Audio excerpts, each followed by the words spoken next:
নাহমাদুহু ওয়া নুসাল্লি আলা রাসূলিহিল কারীম আম্মা বাদ ফাউযু বিল্লাহি মিনাশ শাইতানির রাজিম বিসমিল্লাহির রহমানির রহিম। বন্ধুগণ, আমি সাধক মোস্তাক মনির, বাংলাদেশ।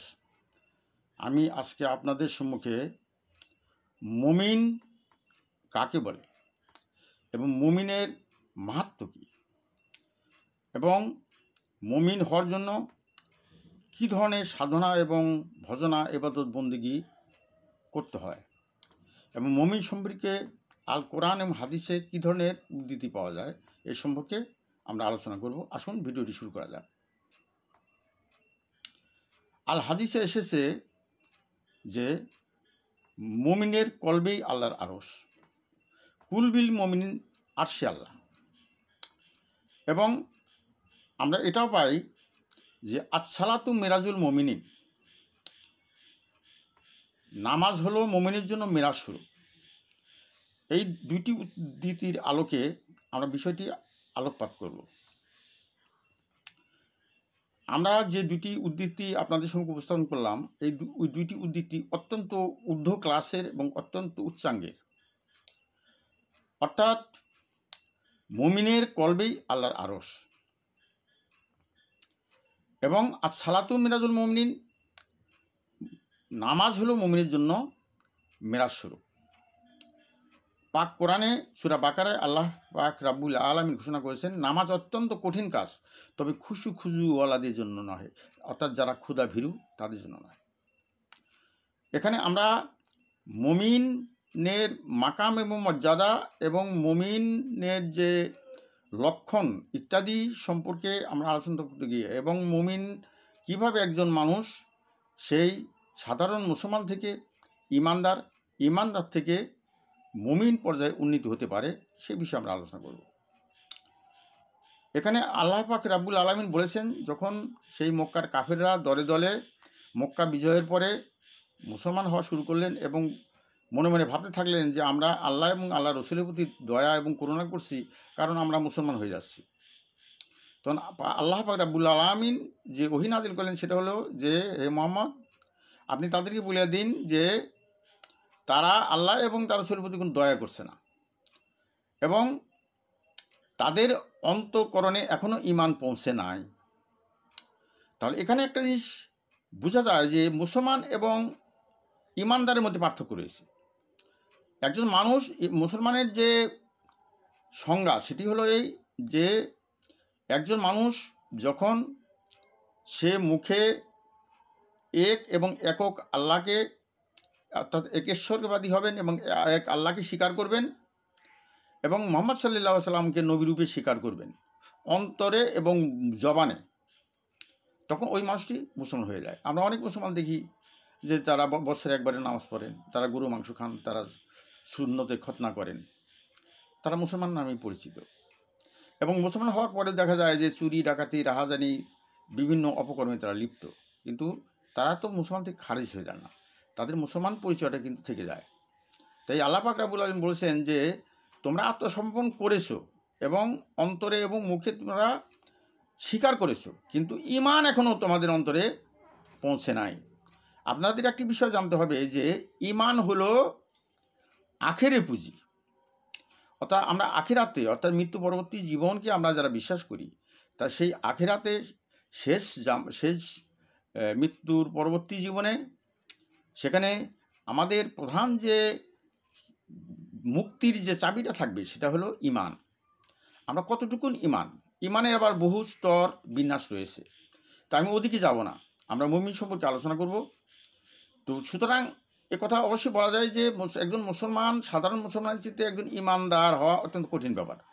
প্রথমে তাকে মুসলমান হইতে হবে, অর্থাৎ মুখে এবং অন্তরে আল্লাহকে স্বীকার করতে হবে, এক আল্লাহকে স্বীকার করতে হবে এবং হযরত মুহাম্মদ সাল্লাল্লাহু আলাইহি সাল্লামকে তার নবী হিসাবে মানতে হবে এবং তার নিয়মকানুন বিধান মেনে চলতে হবে।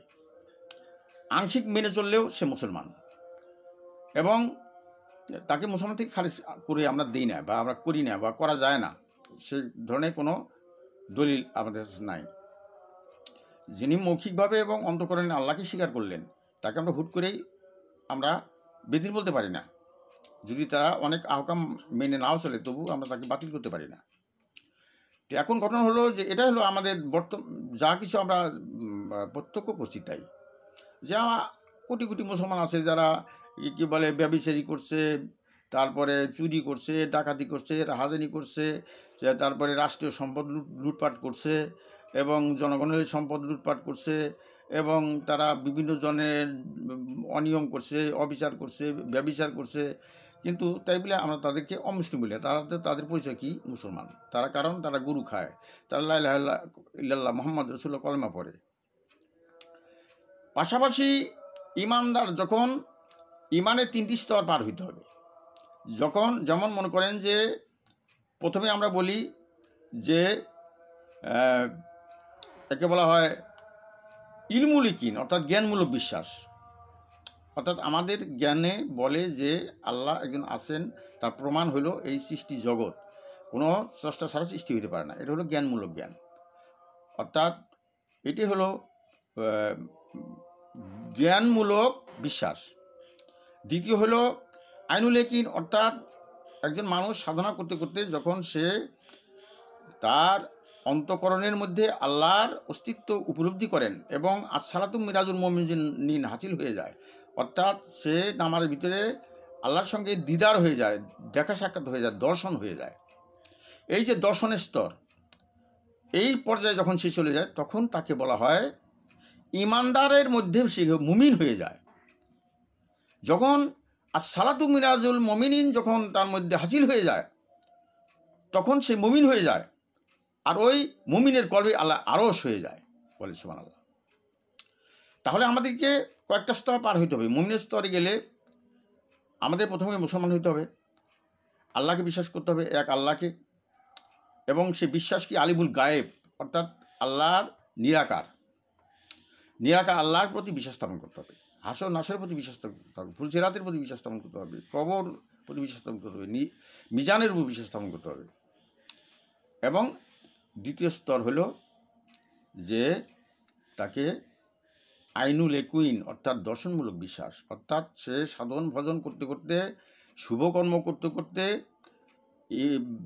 ইবাদত বন্দেগী করতে করতে এমন একটা স্তরে পৌঁছে যায় যখন তার নামাজ এবং খেয়াল এবং ধ্যানের মাধ্যমে আসসালাতুল মিরাজুল মুমিনিন হাসিল হয়ে যায়, অর্থাৎ আল্লাহ পাক রাব্বুল আলামিনের যে নূর তিনি তার অন্তঃকরণে তিনি দর্শন করেন।